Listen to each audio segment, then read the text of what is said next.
Good evening, everyone, and welcome to the Parliament of New South Wales for our first House Talk of 2025. It's wonderful to see everybody here. My name's Daniela and I'm from the Parliamentary Education and Engagement team, and I'll be facilitating this evening's conversation. We have an audience here in person tonight, which is terrific, and we've also got an online audience tonight as well. And we're recording the program so that we can pop it onto our website later on and people can re-watch it, or if you couldn't make it, you could watch it. But don't worry, we are not focusing on the audience in our recordings, okay? That's right. So I'd now like to invite the temporary Speaker of the Legislative Assembly, Ms Stephanie De Pasqua, to come along and officially open the program. Thank you so much, Stephanie, for taking the time out of your busy schedule to be here. Thank you.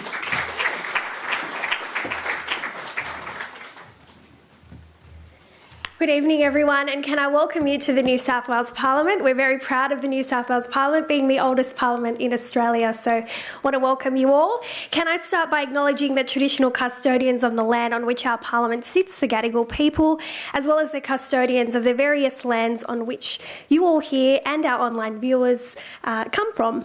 I pay respects to elders past, present, and extend that respect to other Aboriginal people who are here with us today. I make the acknowledgement recognising our Parliament's complex and varied history with Aboriginal people in this state. Some of the decisions that have been made in this place have had significantly negative ramifications for Aboriginal communities, while others have signalled a more positive change. But by acknowledging country in Parliament, we are expressing our commitment to continue to break down barriers and build trust moving forward. The Parliament of New South Wales strives to work alongside Aboriginal communities to listen and to build a better future for all. On behalf of our presiding officers, the Speaker of the Legislative Assembly and the President of the Legislative Council, the clerks and staff, again, I welcome you here to our Parliament this evening. We're here tonight to hear about the Australian women that won the vote and their campaign for women's suffrage as told by Professor Clare Wright OAM in her book, You Daughters of Freedom. She'll be in conversation with Daniela, who you've already been well acquainted with today. This year is a very apt time to explore the women's suffrage campaigns of the late 1900s and early 20th century, being the centenary of the first woman elected to the New South Wales Parliament, Millicent Preston Stanley, who was elected in 1925. It's also the 50th anniversary of the first United Nations International Women's Day, which was celebrated recently on the 8th of March. I believe it's always a good time to think about the achievements of the women that came before us, but also the nature of our democracy and how we engage as informed and active citizens. Understanding the place of the Parliament in our system of government and how it came to be this way and how citizens can engage with their Parliament is the aim of the education programs conducted here. It is now my great pleasure to introduce Professor Clare Wright OAM. She is an award-winning historian, author, broadcaster and public commentator who's worked in politics, academia and the media. Clare is currently Professor of History and Professor of Public Engagement at La Trobe University and Chair of the National Museum of Australia Council. In 2020, Clare was awarded a Medal of the Order of Australia in the Australia Day Honours List for services to literature and to historical research. She's the author of 5 works of history, including the best-selling The Forgotten Rebels of Eureka and You Daughters of Freedom, which comprise the first 2 instalments of her Democracy trilogy. The Bark Petitions is the first instalment of the trilogy, which was published in 2024, Naku Darak. Clare hosts the ABC Radio National History Series, Shooting the Past, and co-hosts the LTU podcast, Archive Fever. She's a popular public speaker and panellist and interviewer and makes frequent appearances at literary festivals, in television documentaries, on radio talk shows, and generally anywhere someone will pass her a microphone. Thank you, Clare. We are so honoured that you have taken the time to be here with us tonight, and thank you to our audience as well. We couldn't conduct these programs without you, and she's very, very humble because she never includes this. But can I also congratulate Daniela and the Parliamentary Education team for organising these events. And I just want to acknowledge the Speaker and the President, both who were elected in 2023, and along with the Education team, really care about opening the Parliament to you, because this is your house, this is the people's house. So thank you, please continue to participate, and welcome again. Thank you. And introduce Clare. Thank you so much, Stephanie. Yes, Daniela managed to take a seat on the stage and leave the guest speaker on the floor. Do you remember that? Do you want to pop it on? Great. Do you remember that show, The Price is Right? Is that working? You know, when the people sat in the audience and then they said, Clare Wright, come on down. And then that's what that felt like. Thank you so much for being here. I'm very excited, as you can tell, to finally getting to meet you in person. And I'm very excited to be able to ask some questions and also to hear from the audience, who I'm sure will have questions afterwards. So I've got a series of questions, mainly based on your Daughters of Freedom, but we will range to other things, I'm sure. And then we'll open up both to the audience that we've got here and also our online audience as well. Okay. It was very difficult actually working out what to ask Clare, because she's one of the best Australian historian and writers that I know, and her books are so easy to read, but yet retain that complexity that is really necessary in a good history book. So we tried to narrow it down to New South Wales suffragists. And my first question, in New South Wales, the Women's Suffrage Bill was introduced in 1890, 1891, 1895, 1896, 1897, 1898, 1899 twice, 1900, 1901, 1902, but only, and passed in 1902, but only after the Australian Federal Suffrage Bill for Women was passed in 1902. So that's a very long campaign. Mm-hmm. Can you tell us about the campaign in New South Wales, the Women's Suffrage campaign? Who were the main players and why did it take so long? Okay, a couple of things there. Firstly, can I thank you for inviting me to do this tonight? It's really a joy to be here. And also, can I start by acknowledging and paying my respects to Gadigal people of the Eora Nation, and thank them for the hospitality in welcoming us all to country, allowing us here to be on country. These lands were stolen, sovereignty was never ceded. And I pay my respects to elders past and present, and any other First Nations people who might be in the room tonight.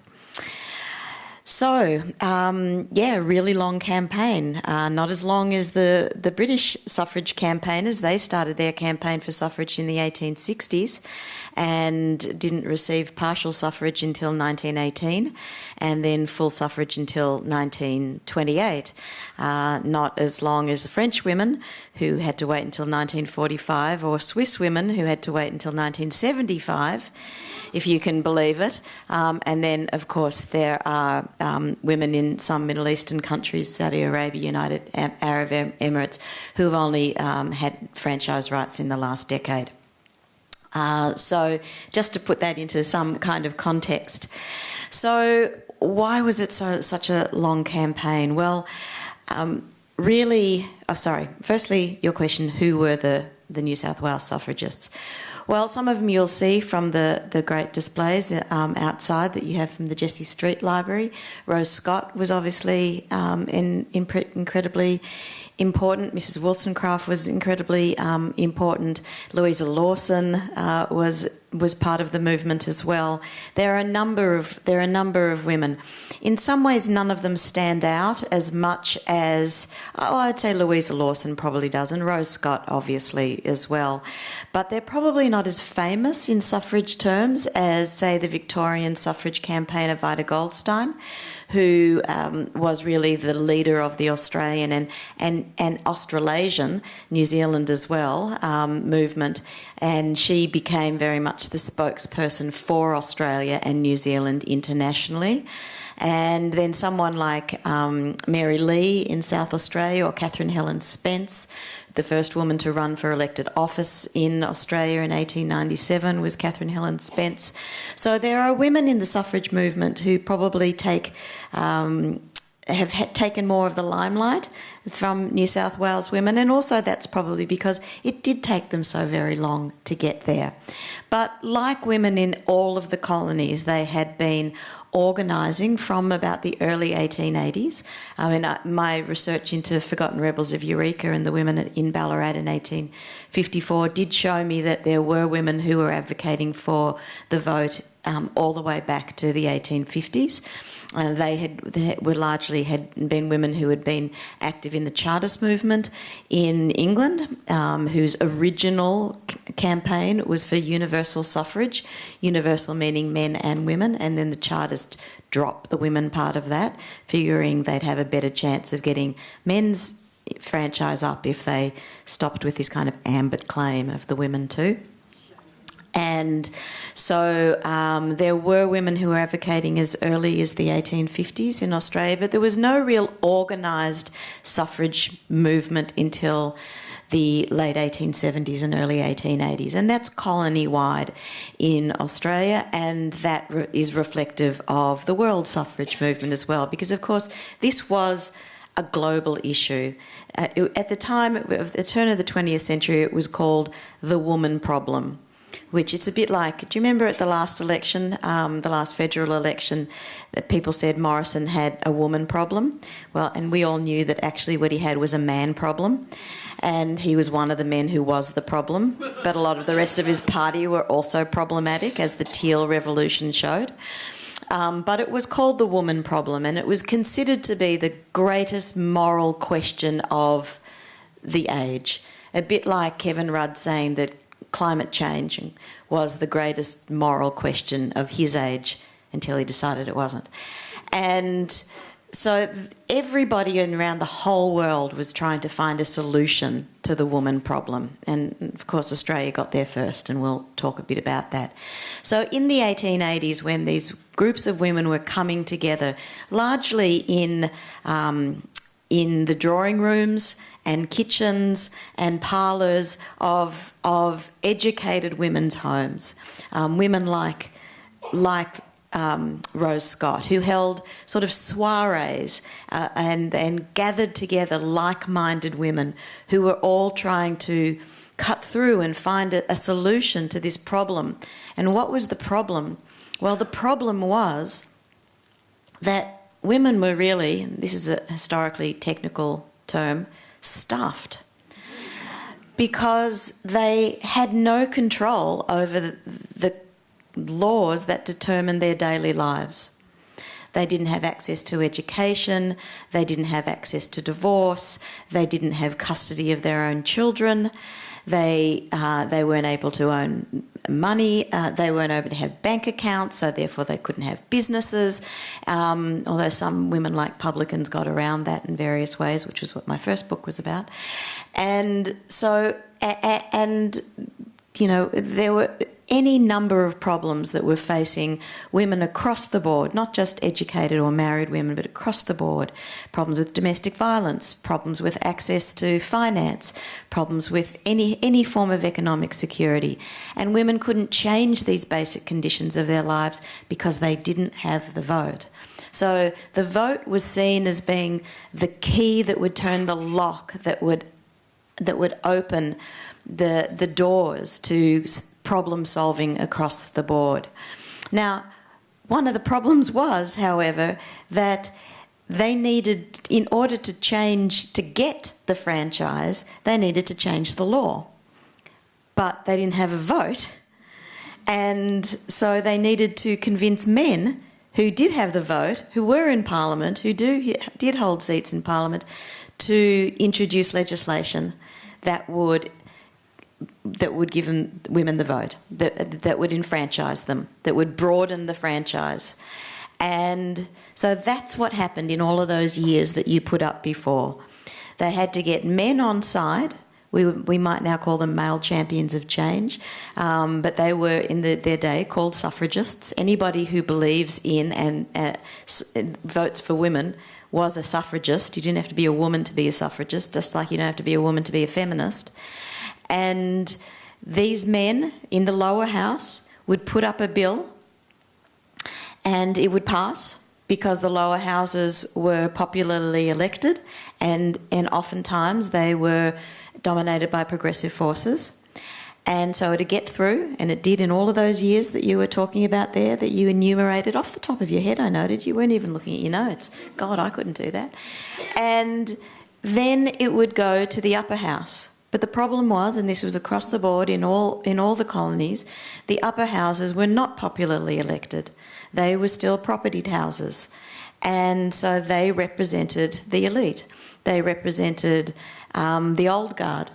They represented those who were least willing to give up any of their power. Because, of course, that's what broadening the franchise is. That's why they didn't want to give men, unpropertied men, the vote at Eureka, because it was broadening the franchise to, in democratic terms, government by the people, for the people, but who are the people?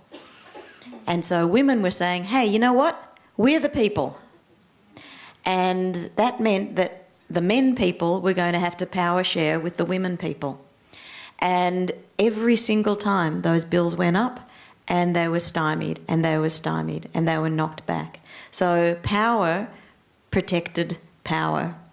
And those women fought, and they campaigned, and they organised, and they didn't break through until 1902, and we can talk a bit about the conditions that were happening there. Yeah. Can I just add to that? In 1902, when women did finally get the vote for suffrage in Australia, that was almost a trick of federation, wasn't it? Like, that was a South Australian manoeuvre. I call this the Stephen Bradbury way of getting the vote. So it goes back to South Australia, and like Victoria, like New South Wales, there were these bills being put up to the lower house, passing, and getting stymied in the upper house. In South Australia, in December 1894, another bill had passed the lower house. It went up to the upper house, and for this split second in Australian colonial history, there was a non-conservative majority in the upper house in South Australia. It was a coalition of non-conservative forces. The window shut very quickly for various electoral reasons, but that's the case. So it looked like this bill to give women the right to vote was going to pass. So a member of the conservative forces, this guy called Ebenezer Smith, he thought, I will add a last-minute amendment, an 11th-hour amendment, to include in the bill not only the right for women to vote, but to stand for Parliament. Now, he considered this would be a bridge too far. No one was asking for that. The Labor Party wasn't asking for that. The unions weren't asking for that. Not even the women were asking for that. No one in the world was asking for women to be fully enfranchised and have equal rights with men, equal political rights, meaning the right to stand for Parliament and the right to vote. So he put this up, and lo and behold, Stephen Bradbury slid through the finish line. The ayes had it, and the non-conservative majority voted for that. So suddenly South Australian women, including First Nations women, became the most fully enfranchised women in the world. So New Zealand women had gotten the right to vote in 1893. Now, mind you, New Zealand was a colony, not a nation, just like South Australia was. And they did not get the right to stand for Parliament, not until 1918. So New Zealand, 1893. South Australia now, 1894. The twin rights, full political equality with men. Next thing that rolls around is this move towards federation. And women started all around the nation. Sorry, I got an eyelash in my eye. Wish on that one. All around the nation, all around the country, sorry, it wasn't a nation yet, women started organising for federation, to help federate in the same kinds of ways, in these kitchen table conversations. And they were saying, largely, we'll help get this nation federated. Not everybody wanted it. Rose Scott, by the way, was not a federationist. She believed that it would actually take power away from women if it was concentrated in a national capital. It would that centralised power would be bad for women. But most women did believe in federation, and they said, we'll help you get there. Now, in South Australia in 1897, there was a constitutional convention, and delegates were voted in to the constitutional convention. And South Australian women now had the right to vote. This is when Catherine Helen Spence puts herself forward to be elected to the Constitutional Convention. Now, through a variety of chicanery, mostly perpetuated by the media, who, surprise, surprise, you know what happened to Julia Gillard? Exactly the same thing happened to Catherine Helen Spence. And she didn't win. But the South Australian women effectively put pressure, because they were voters, on the South Australian male delegates. And what the South Australian male delegates said at the Constitutional Convention is, whatever constitution we sign off on, none of our citizens can lose any of their rights in the federal elections, in a federal electoral system. So South Australia's gold standard for democracy was full political equality for women. So effectively what they were saying was none of our women can lose any of their rights, and therefore all Australian women are going to have the right to vote and the right to stand for Parliament in federal elections. And at some point you can read this in the transcripts of this Constitutional Convention. At some point the penny drops for the New South Wales blokes like Edmund Barton, who goes on to become the first Prime Minister, and he was not a suffragist. He says, but you're kind of holding a gun to our heads. South Australia goes, yep, we are. We won't join the Federation if this doesn't happen. And so that's what happened. I mean, effectively, women's suffrage became the precondition for a federated Australia. And therefore, in 1902, after Federation, in 1901, the second Act of Parliament that was passed, the first being the Immigration Restriction Act that ushered in the White Australia policy. We can talk about that. And the second was the Franchise Act, which gave Australian women these world-leading democratic rights, full political equality with men, except for the sting in the tail, which was that all First Nations people were disenfranchised from the federal franchise. So the vote was effectively taken away from them, and South Australian didn't stand up for that. And it's really interesting reading that Hansard, because there are a number of members of Parliament who did oppose the stripping of franchise rights from First Nations people, but they weren't prepared to fight for that hard enough that the whole bill would be scuttled, because it was more important to get this world-leading bill through. And the only people, interestingly, the only non-white people who were given any kind of leeway in voting rights were Maori, because Australia was still hoping that New Zealand was going to join the Commonwealth. There was a seat in the Commonwealth held open for them for a very long time, and that Franchise Act shows that, because they were going to allow Maori to vote, but not Indigenous Australians. Thank you, Claire. And then that, of course, changed in 1963, finally. 1962. 62, yeah. So First Nations people did get the right to vote in federal elections in 1962, but the first federal elections that they could vote in were 1963, which is the year that my current book, Naku Daruk, is set in. That book is entirely, the whole book is set in 1963. Terrific. So let's just talk about some of the tactics, because I always like to think that we look at history in the past to help us now as well. And so if you were, say, a woman in New South Wales and you wanted to campaign, if you were Rose Scott, you could hold a soiree or have a salon in your wonderful house in Paddington. But if you didn't have a house in Paddington and some servants to serve tea, until one of the great entrepreneurs, Kwong Tart, opened his tea rooms in Sydney, in the Queen Victoria building and also on George Street there, women didn't have basic things like restrooms in the pubs. So there were no women's toilets. There were oyster saloons, but again, no women's toilets, and your reputation could be quite shattered if you did meet in an oyster saloon. So what did women do? Did they just go out and meet only for 2 hours so they can run home and use the loos, or did they crash the pubs? How did they manage a campaign if they weren't wealthy, or did they not? Was it really up to the wealthier women? Well, it sort of was, really. I've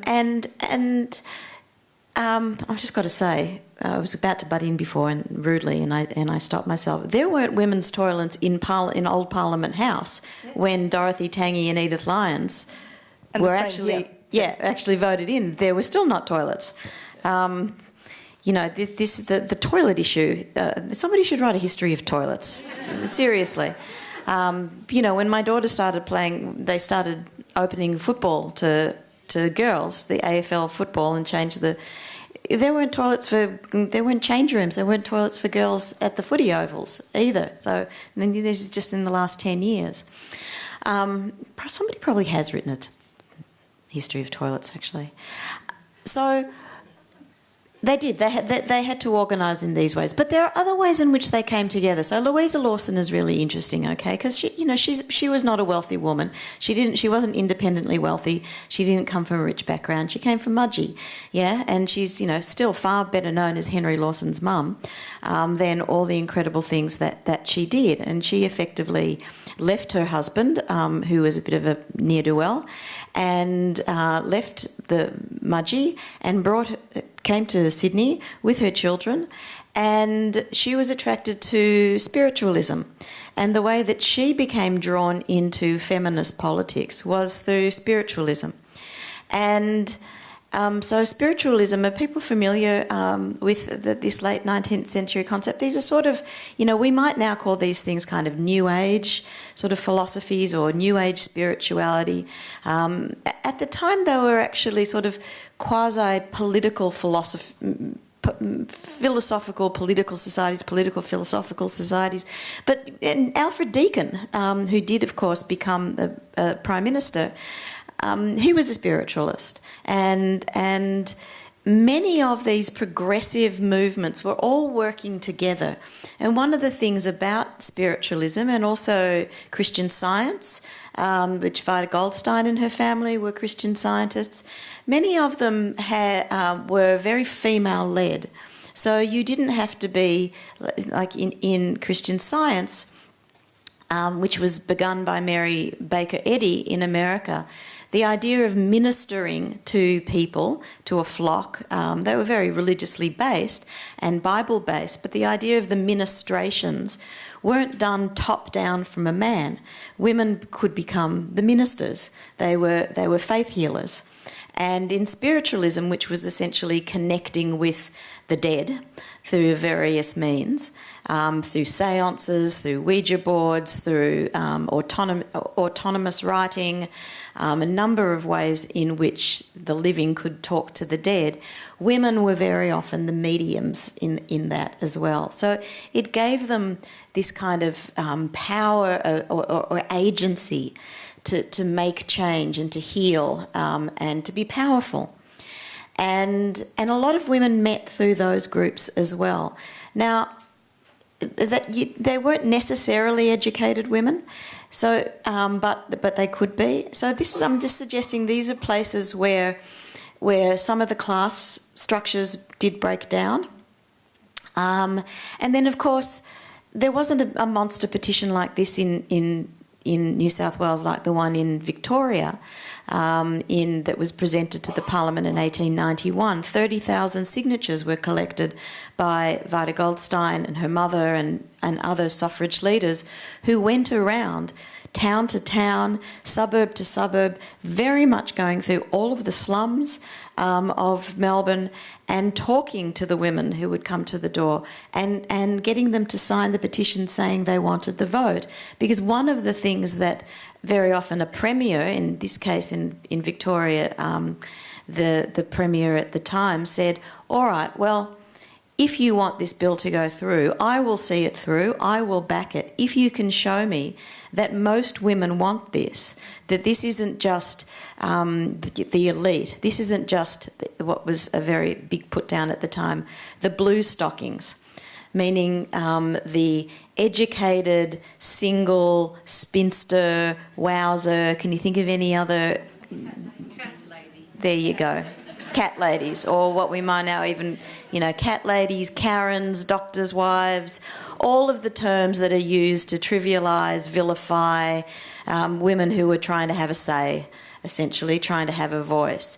So he says, if you can prove that it's not just this bunch of cat ladies, then I will put it through. And so they went to work, and it was paper and pen, it was by foot, it was by word of mouth, it was community to community, and that kind of petition gathering was something that happened in all colonies, and certainly in New South Wales as well. That the Victorian one happens to be the biggest one. It was called the Monster Suffrage Petition.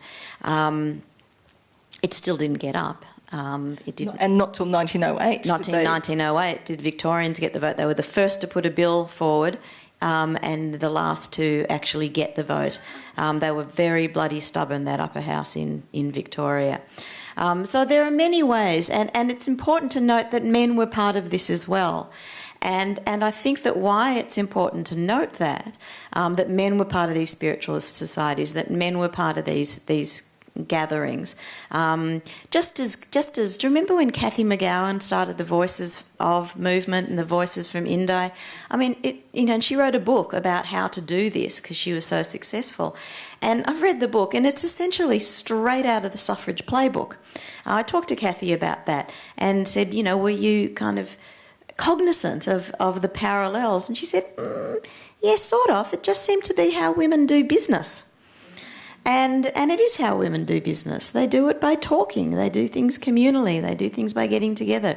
Cathy McGowan had what she called her kitchen table affairs, and men come to those as well. And so why it's important to note that is that women have always needed those male allies, just as First Nations people today need white allies, because we have to vote in the referendums that are going to get the constitutional recognition, that are going to make the change. The people who put the bark petitions to Canberra, the subject of my latest book, to Canberra in 1963, those Yolngu people needed the allyship of the white missionaries with whom they lived in Eureka. It's important to remember that one of the most prominent strategies, if you're talking about strategies, is collectivism. And someone like Vida Goldstein will become the kind of leading light of a movement, but nothing happens without collectivism, and that very often has to cross class lines and gender lines and racial lines in order for there to be real and lasting change. Because I love the story of collectivism, of working together. I think I've got the date here, back in 1864, I think, when Victorian women, a group of them realised that they were ratepayers and could actually vote in local councils because they were ratepayers. So they turned up to vote, even though they weren't allowed to vote. And of course, they did vote. And they did vote. And then that loophole was quickly closed. But I guess it is about finding those things, those little loopholes that you can find and jumping in and using them. Yeah, I have a PhD student at the moment who's writing her PhD about one of those women, a woman called Fanny Finch, who is actually a British African woman, African diaspora, descended from slaves. And she was one of those handful of first women to vote in Castlemaine, because yes, after Eureka, the whole licensing system was changed, and that if you held a miner's right, you could get land, and then if you got land, and then there were certain other qualifications, but then if you got land, then you were a ratepayer, and it said in the Act that that a ratepayer is entitled to. And so, Fanny Finch, who ran a refreshment She was kind of a sly grogger. But, you know, she had a business. She paid her rates. And she rocked up and cast her vote. And a handful of women did do this. And then they went... we better close this loophole quick smart, and change the legislation so it said male ratepayer. But it is always worth reading the tiny print in the legislation, isn't it? So the Australian women got the vote by 1902, and then a lot of them went over to Britain and helped the campaign there, which was suspended because of World War I and then continued again. But the campaign there became quite different to what it was here. So we didn't really have the violence. In fact, you're quoted as saying it was a bloodless revolution in Australia. Why did it become so frustrating and violent in Britain compared to here? All right. It's a very different history, the British suffragette history. So firstly, here's where we get into the kind of the difference in the language. Suffrage and suffragette, yes. Suffrage and suffragist and suffragette. So... They're often used interchangeably, and so people will say Australian suffragettes. We never had suffragettes in Australia. We had suffragists, as I was saying before. Anybody who believed in and advocated for votes for women is a suffragist, and that's just a kind of political category. Like you can be a socialist, you can be a suffragist, and so we had suffragists. But in Britain, the campaign had gone differently. So as I said before, they had been advocating for the vote since Millicent Fawcett and in the 1860s. And every step along the way had been constitutional, had been legal, had been signing petitions, sending deputations to Parliament, essentially pleading with the lawmakers to change the law, and in one way or another. And that had not come to any form of fruition at all. And there wasn't even the same amount of support on the ground, not hardly that there was in Australia, at that popular level. Because Britain was not the progressive place that Australia was. I mean, we have to remember, it's really hard to remember from the point of view that we are now, when we are lagging behind the world in so many facets. I just gave a lecture to Sydney Law School students, the 650 first-year law school students today, and one of the things about the Bark Petition book, and one of the things that the law lecturer mentioned at one stage is that we were the last settlers colonised nation to give native title, to recognise native title. Shouldn't use the word give, to recognise native title. And, you know, we are so far behind on so many OECD levels for so many things. And even in the gender sphere, we really are as well now. And we're slowly climbing back. But we had dropped to like 50th in the world on a whole range of indicators of gender equality just recently. So, and you know, we're behind and we see, we're following what's going on in America. We become followers. And it's really hard to remember that we were leaders in so many areas of progressive reform. So not just women's suffrage, but arbitration and conciliation, pure food laws, many of the things that we became very well known for around the world in that first decade of the 20th century was because women had the vote and these progressive legislation was passed. But, you know, we were known as the working man's paradise and the thinking woman's paradise because of our high rates of pay, because our high unionism, because of the industrial conditions that nowhere else in the world had, and because Australia was a country that had essentially set itself the goal of eradicating poverty. We had the first elected socialist Labor government in the world on the backs of the women who voted them in and who largely organised for that government to get elected in 1909. And so we were so... It happened smoothly in a sense. The revolution was smooth because it proceeded along legislative and parliamentary lines. And once that funny little Stephen Bradbury move had happened, and then South Australia held the gun to Edmund Barton's head, and we got there. And but what I think, as Australians, have forgotten that story. When I went to write You Daughters of Freedom, it was going to be all about what Australian women did next in terms of their incredibly important leadership that they played globally in the world, in the global women's suffrage movement. But then I realised we didn't know our own suffrage history well enough. And so the first part of that book is about how Australian women won the vote before they went overseas. Now, in Britain, it was a much more conservative society, and they were stymied all the way along. And so by the turn of the century, by the time Australian women have the vote, by 1903, Britain women were still nowhere near it. And a bunch of women started saying, well, what we've been doing for 40 years now isn't bloody working. We're going to have to change our tactics. We're going to have to show that we really mean business.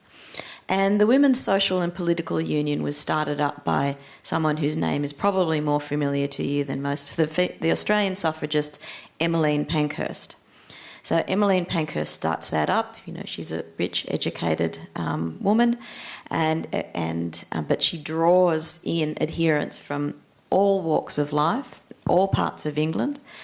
And they start using what are known as militant tactics. So not non-constitutional tactics, not lawful tactics. So this is the stuff that we're more kind of familiar with. The smashing glass of property destruction, chaining themselves to things, having street demonstrations, graffitiing, setting fire to letterboxes, running in front of the King's Horse at Aston and when Emily Wilding Davidson was killed, setting fire to hedges. And all of these, tactics that were designed to make front page news, to make a stir, and to show that the women meant business. And so it was those suffragettes, those women were called suffragettes. The militant wing of the British suffrage movement are known as suffragettes. It was one of these put down cat lady terms, wowser blue stocking vilification terms that someone in the media used, and the Women's Social and Political Union went, you know what, let's own that.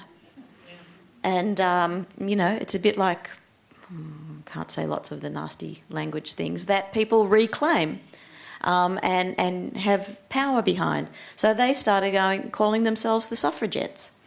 And we see that all the way through Mary Poppins, and so, but their tactics still weren't working. So they were very keen to see what Australian women were doing, how Australian women had got there, and then Australian women, a bunch of them, started feeling like they owed an obligation to what they called their less fortunate British sisters to help them in this campaign. Now, they didn't feel the same way about their less fortunate Indigenous sisters. And again, this is the era of the White Australia policy. That's why these things go hand in hand in so many ways. The very women who we might idolise, I'm a great fan of Vida Goldstein, and everything that she's done, I put her in both of the documentaries I made for ABC TV, the war one and the suffrage one. But she was a woman of her time as well, and she didn't advocate for her less fortunate Indigenous sisters. She wasn't as out and out racist as some, but this is what the Australian women did next, and not only in Britain but in America too. And Vida Goldstein went to America and is the first woman, actually the first Australian, as far as I have been able to evidence, who ever met an American president in the Oval Office. It was Teddy Roosevelt. It was 1903, and it was the first International Women's Suffrage Conference. Women from around the world who had gathered in Washington, and Vida, as the representative of Australia and New Zealand, was the only woman there who actually had the vote. So Teddy Roosevelt, who was pro-suffrage, invited her to meet him. He wanted to know what one of these enfranchised women looked like.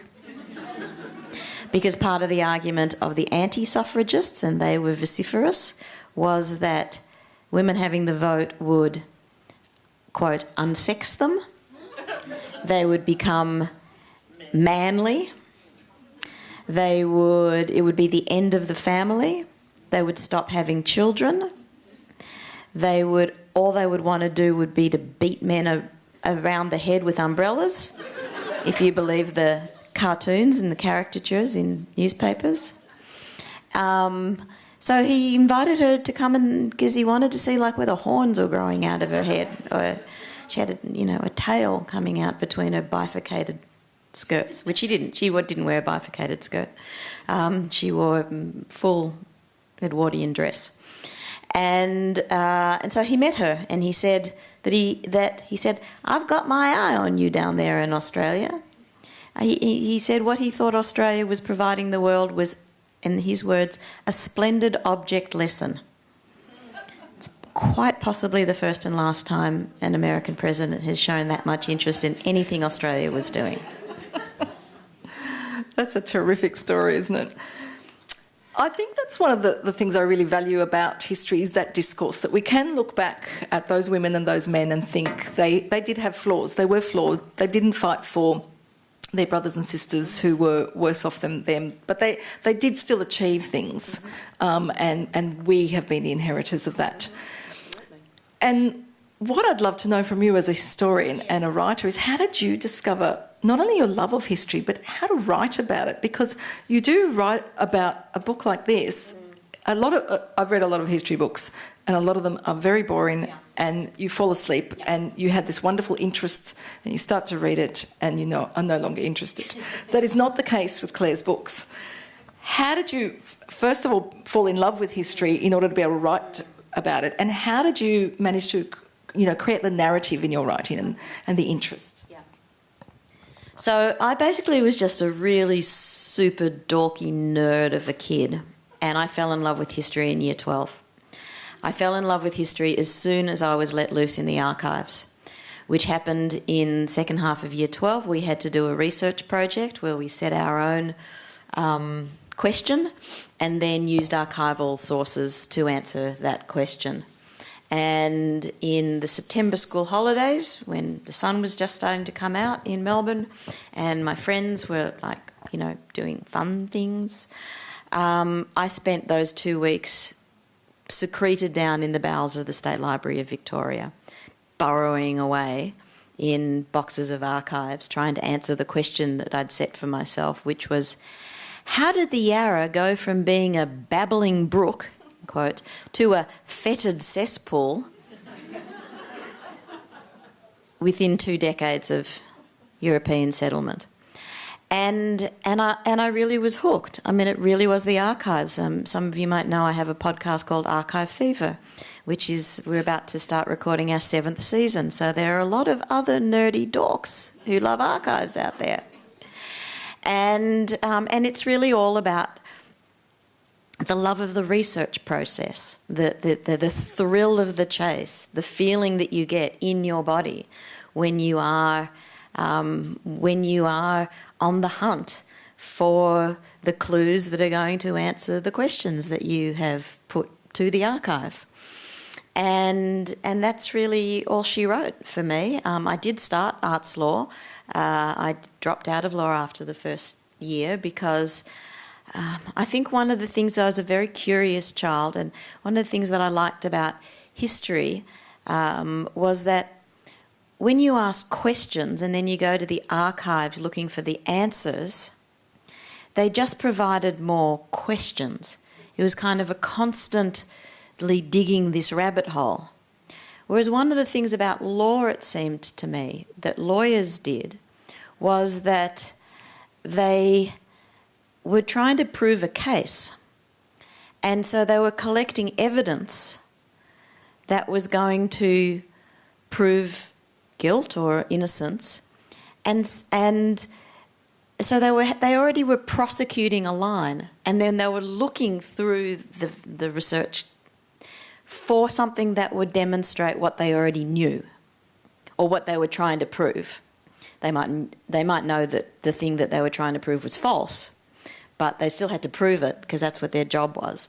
And I didn't like that. It just kind of made me feel a bit ill. But I did like this idea of this open question and then having to go to the archives and listen to what it was telling me the answer was, and then trying to make sense of that. And this leads to the second part of your question about writing history. So, you know, I did history honours, I did a history masters, I did a history PhD, and then I did a postdoctoral fellowship. And it wasn't till I came to writing up the work from the postdoctoral fellowship, which was about women's role at the Eureka Stockade, that it was the first time that I wrote something that wasn't going to be examined by my academic superiors. It was just going to be read by my reading public peers. I didn't have to prove myself. I knew that the research was rigid-edge. I knew that I was a proper scholar and that it was rigorous and it was ethical, and that I was holding my pact with the audience. I feel like if the doctor's pact or the medicine's pact is do no harm, the historian's pact with their reader is don't make shit up.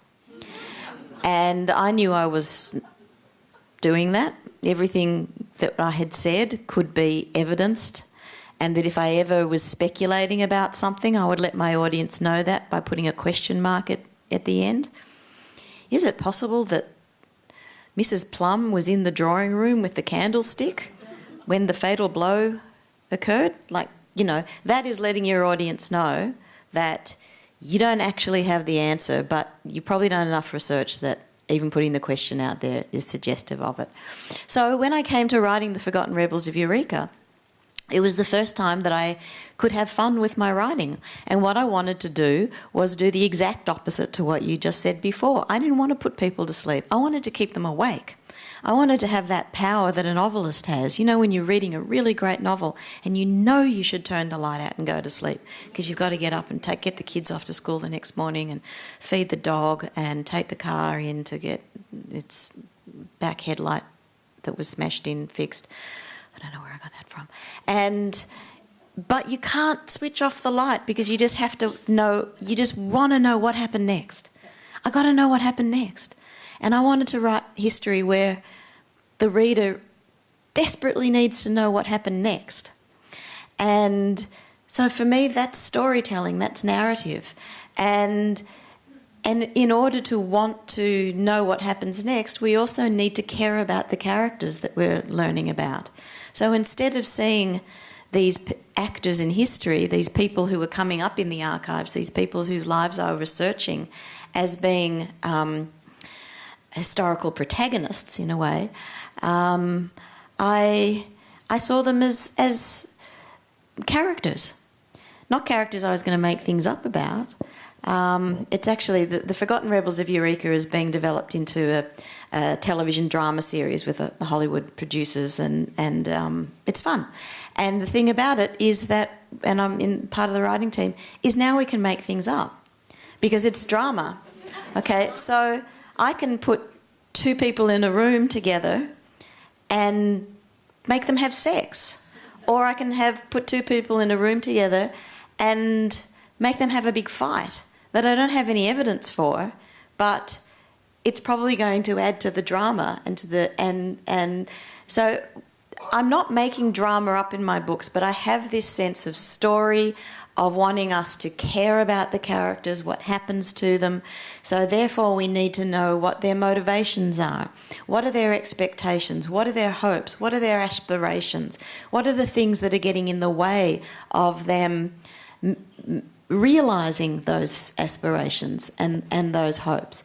And that has really then, and to me, everything that answers all of those questions is in the archives. So it's about, for me, it's about doing away with that sort of historiographical layer of everything that's been written about this for 150, 160 years, and then just going back and writing from the archive up, which is how I found the women in the first place, because you won't find them in 150 years of Eureka historiography, but they're there in the archive because they were there on the ground and they were doing stuff. They were doing everything. And so that's how you can start to build it back up. And that's the skill, the literary skill that I think that I've honed over, and this last one is definitely my best book, that I've honed that skill through some sense of confidence of just staying right there on the heels of the character. If they don't know what's going to happen next, we don't know what's going to happen next either. And that takes, in a sense, the historian right out of it. It takes hindsight right out of it. It takes that sense of that you get in reading a lot of history where it just feels like it's inevitable, that things are going to happen that way. Nothing about history is inevitable. How many of you know what's going to happen next when you walk out of here today? You might have a sense of what's going to happen next. You might know that you're going to go to have dinner, or you're going to go and pick up your kid from childcare, or that might be your plan, but you don't actually know whether it's going to turn out that way. All you can do is make decisions based on your values, that you've chosen to do this, not this. And then they're going to be, but you don't know what the consequences of choosing to do this and not this are.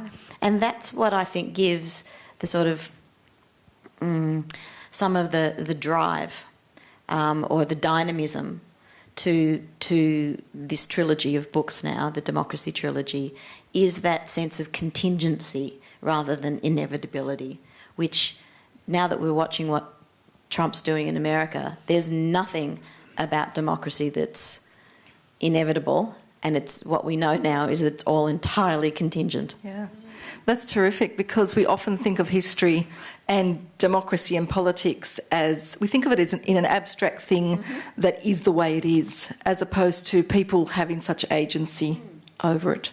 Also, we think of time as being teleological. We think of it as being a straight line, and at the end of that line there's a little pointy arrow, and it's pointing in the direction of progress.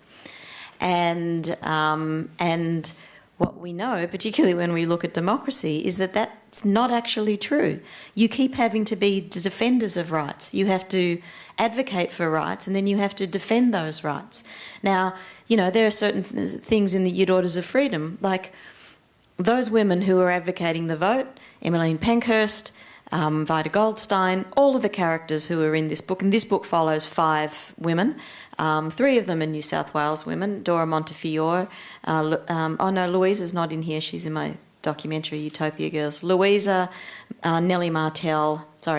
Montefiore, Nellie Martell are both characters in this book that we follow through, New South Wales women. All of these women in this book, none of the women in these books could ever have imagined a Julia Gillard. It would have made their heads spin if you told them that a woman was going to be a Prime Minister. Emmeline Pankhurst would have laughed you to the ground to have imagined Margaret Thatcher. Okay?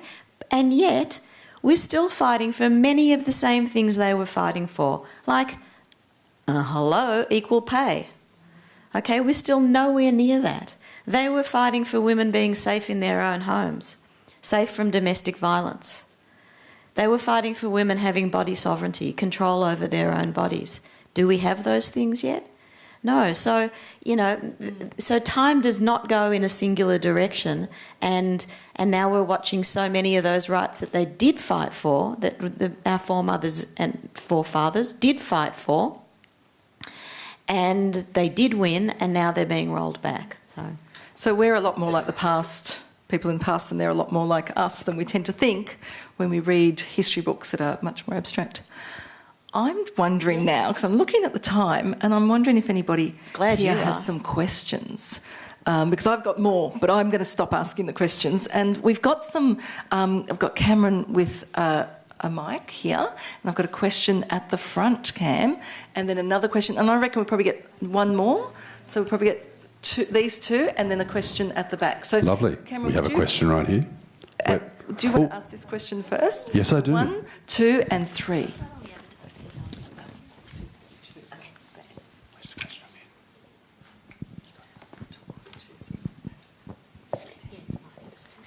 Hi, Mr. Wright. Thank you for being here today.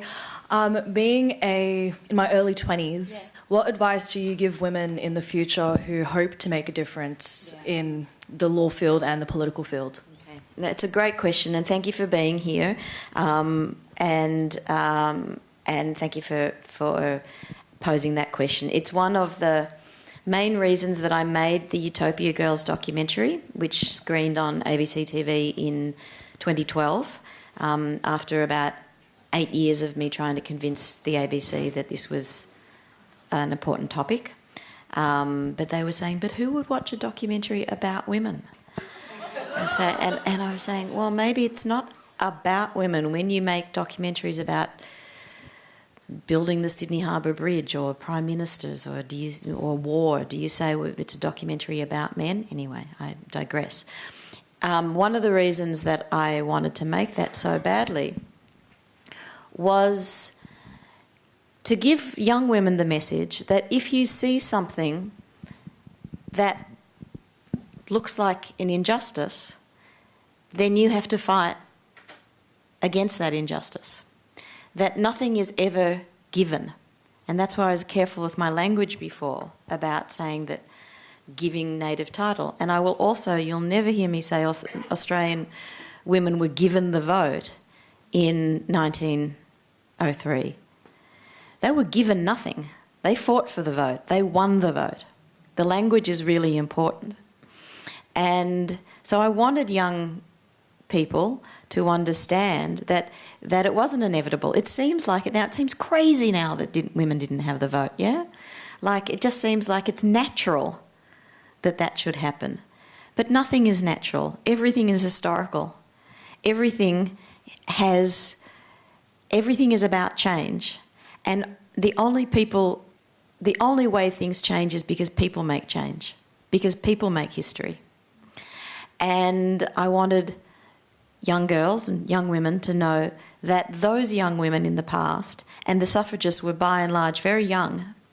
I think their average age of many of those, particularly the British suffrage movement, was early 20s. And those women were fighting for change. And so I would say to you, this is the little meme, I saw it on Instagram, but I really believe in it. This meme said, trust your anger. And I think that stands for women in their 20s. I think that stands for women in their 50s. I think that stands for women in their 70s. Is trust your anger. Don't be gaslit out of it. Don't bow to the narrative that is essentially internalised misogyny that says women are not worthy, that they have never done anything. I mean, another campaign that I fight is for statue equality, for commemorative justice, I call it. I started a group called A Monument of One's Own, because only 3% of statues in Australia are of women. There are more statues of animals in Australia than of women. There are more statues of birds in Sydney than there are of women. And what that does is perpetuate the myth on our civic landscapes that women are not worth putting on pedestals, that they've never done anything in the past that's worth commemorating. And that, I think, is what leads to that internalised narrative that if women have never done anything in the past, well, what makes me think that I'm capable of doing anything now or in the future? So I would fight against that and be guided by your anger and your sense of injustice and set about trying to change it in whatever small way you can. And there was a question at the front here. Wonderful.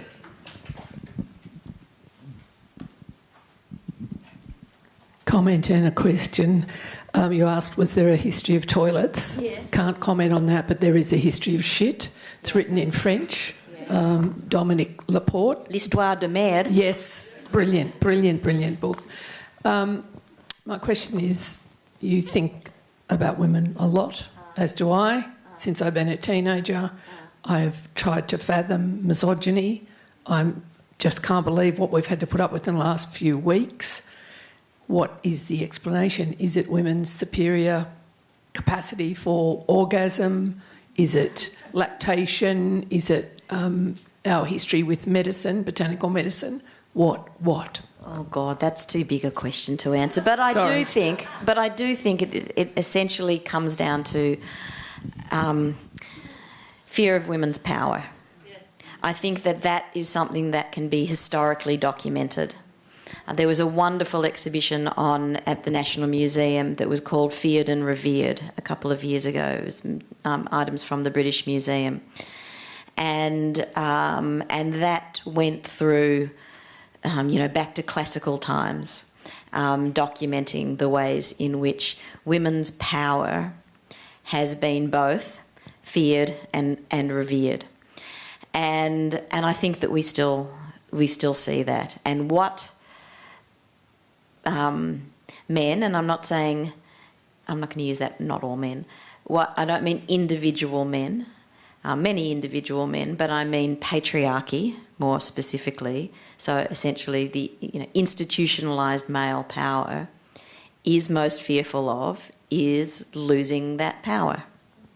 And so whatever symbolic ways that comes down, whatever psychological ways that comes down, whatever economic ways that comes down, there's lots of different avenues in which we can evidence that historically and obviously in our contemporary lives. But I do think it comes down. Mary Beard obviously is really strong on this, and there's so many great works that and so many great thinkers.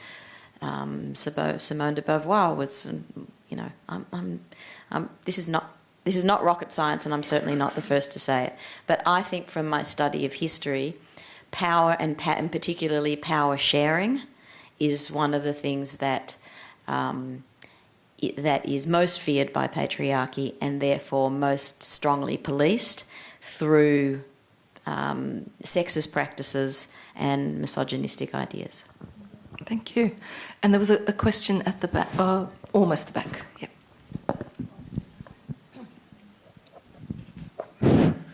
Hi, my name's Kat Delaney and I'm a homeless advocate.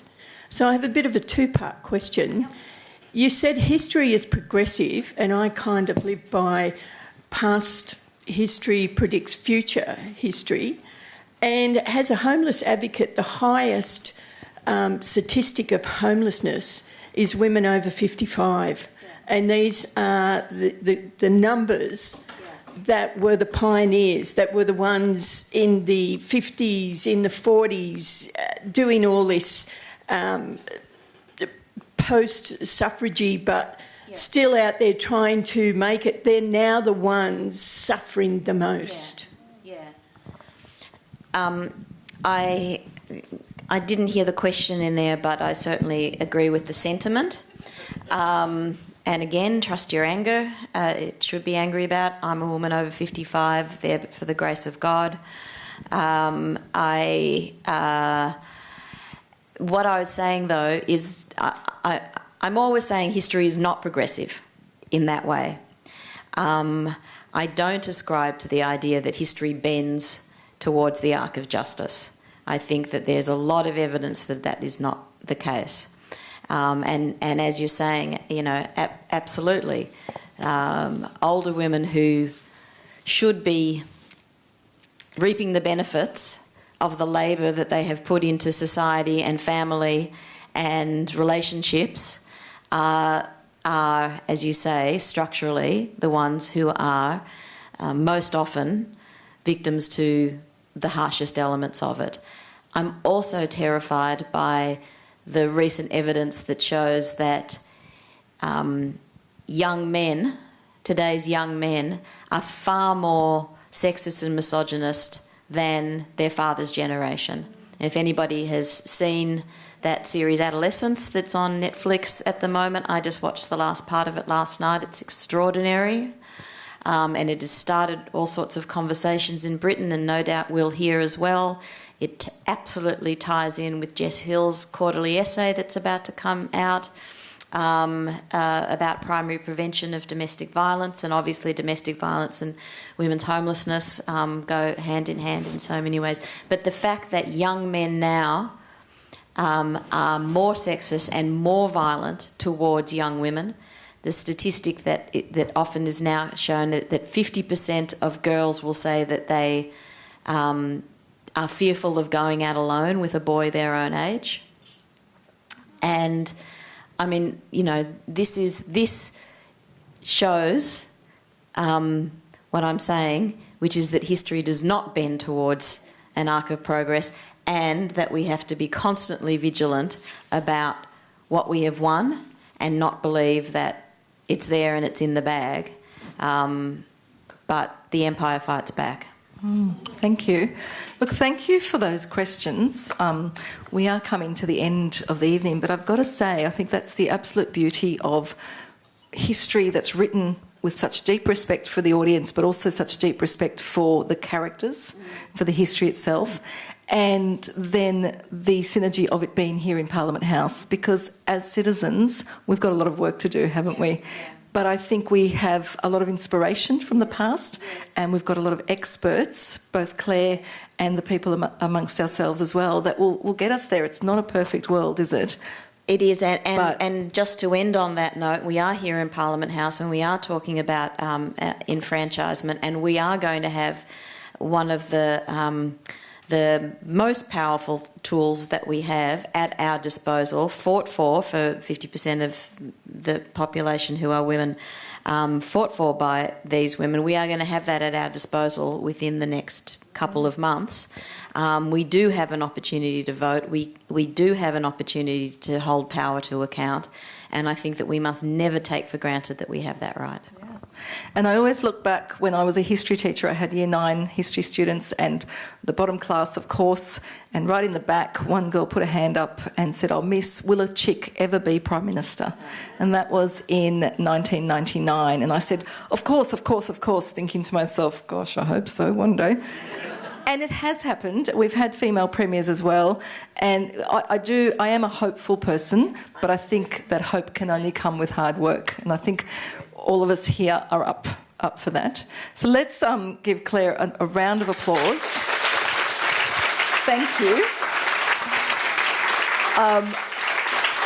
I'm sure I'm not alone in following Claire's Instagram, and I am just stunned at how many things that you are doing, and I'm really, really grateful to you as well for that. But I'm also really grateful to everybody here because, of course, these events wouldn't happen, and nothing that is worth doing would happen if it wasn't for citizens like yourselves and audience members and people like yourself. So give yourselves a clap as well. And I'd like to thank our temporary speaker, Stephanie, as well, for opening the event. Thank you.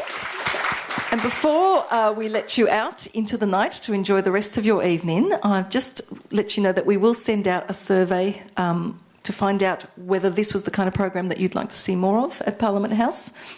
The QR codes are also out in the foyer, so please feel free to do it now or wait for it in the email. And I'd like to thank the lovely people from the State Library Bookshop who've got some of Claire's books for sale outside, and the wonderful Jessie Street Library staff, as well as our Parliamentary Archives and Parliamentary Library staff, and our education, communications and engagement staff who've put together the display out there as well. Can we give all of them a round of applause as well? Okay, thank you and good night.